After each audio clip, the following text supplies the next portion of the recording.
Super Saravana stores. இப்போது புதிய அறிமுகம் ஆச்சி ஹோட்டல் சாம்பார் 50 கிராம் ரூபாய் 20 மட்டுமே. சம்மர் வந்தாச்சு. What's your plan for this holiday? எங்க கிட்ட விட்டுருங்க, நாங்க பாத்துக்கிறோம். GT Holidays, South India's #1 travel brand.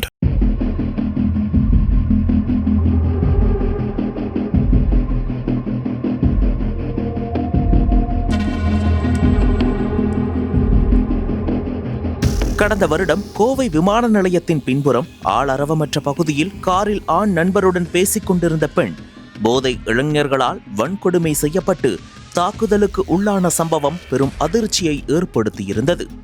இந்த சம்பவத்தில் மாணவியை காரில் அழைத்து சென்ற காதலன் முக்கிய முடிவு எடுத்துள்ளார்.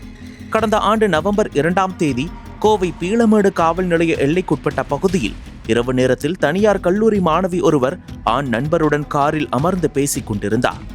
அப்போது அங்கு வந்த 3 மர்ம நபர்களால் மாணவி வன்கொடுமை செய்யப்பட்டார். இந்த சம்பவம் தமிழகம் முழுவதும் பெரும் அதிர்ச்சியையும் அதிர்வலையும் ஏற்படுத்தியது. இந்த சம்பவத்தில் ஈடுபட்ட சிவகங்கையை சேர்ந்த கருப்பசாமி, காளீஸ்வரன் மற்றும் மதுரையை சேர்ந்த தவசி ஆகிய 3 கைது செய்யப்பட்டனர். இந்த நிலையில் இந்த வழக்கு கடந்த 5 மாதங்களாக கோவை மகளிர் நீதிமன்றத்தில் நடைபெற்று வந்தது. 72 பேரிடம் சாட்சி விசாரணைகள் நடைபெற்றன. இறுதியாக நீதிபதி இந்த வழக்கில் கைது செய்யப்பட்ட 3 குற்றவாளிகள் என அறிவித்ததோடு 3க்கும் வாழ்நாள் ஆயுள் தண்டனை விதித்து தீர்ப்பளித்துள்ளார். இந்த சம்பவத்திற்கு தீர்ப்பு கிடைத்துள்ள நிலையில் கோவை விமான நிலையத்தின் பின்புறமாக மாணவியை காரில் அழைத்து சென்ற ஆண் நண்பர் இப்போது மாணவியை திருமணம் செய்து கொள்ள சம்மதம் தெரிவித்திருப்பதாக தகவல்கள் வெளியாகியுள்ளன. இந்த சம்பவத்தில் பாதிக்கப்பட்ட மாணவிக்கு மனநல ஆலோசனைகள் மற்றும் மருத்துவ பரிசோதனைகள் மேற்கொள்ளப்பட்டன. தொடர்ந்து மாணவி நலமுடன் இருப்பதாக கூறப்படுகிறது. மாணவியை மனரீதியாக தேற்றுவதற்காக காதலனும் முயன்று வருகிறார்.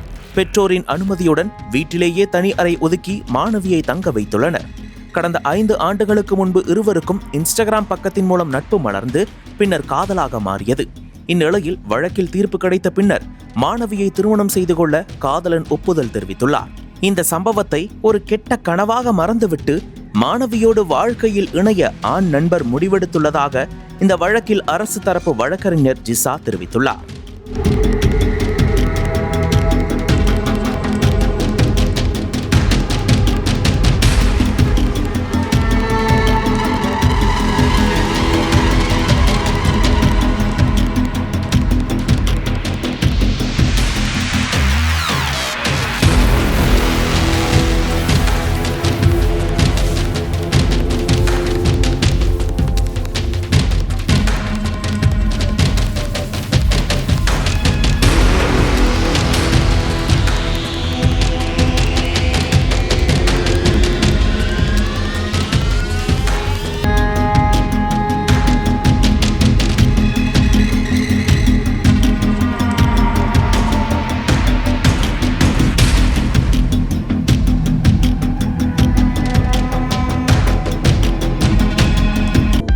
அனல் பறக்கும் செய்திகளை அப்டேட் செய்து கொள்ள நக்கீரன் களத்தை இப்பவே சப்ஸ்கிரைப் பண்ணுங்க.